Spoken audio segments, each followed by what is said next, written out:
Hi friends, మీ ఆరోగ్య శ్రేయభిలాషి వెంకటేష్.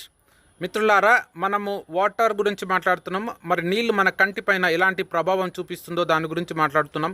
ఎప్పుడైతే మన కళ్ళు డీహైడ్రేషన్కు గురవుతాయో మరి మన కళ్ళు చుట్టూ వాపు అనేది రావడం జరుగుతుంటుంది. అలాగే మన కళ్ళు కూడా వాసిపోతుంటాయి. మరి దానివల్ల అదే కొనసాగిస్తుంటే అలాగే వాపు అనేది ఉండిపోతుంటే మన కళ్ళు ఎర్రబడుతుంటాయి. ఎర్రబడమే కాకుండా చాలా అన్కంఫర్టబుల్గా మనం ఫీల్ అవుతుంటాము.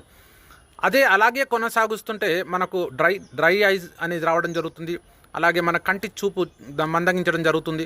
మరి ఇలాంటి సమస్యలు పరిష్కారం కోసం మనం చేయాల్సిన పని ఏంటంటే సరిగ్గా నీళ్లు తాగితే సరిపోతుంది. చాలా మటుకు ఈ సమస్యలు పరిష్కారం అవుతుంది.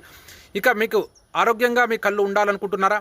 అయితే నా వద్ద చిన్న చిట్కాతో ఈజీగా మనం పరిష్కారం చేసుకోగలుగుతాం. Okay friends, thank you friends.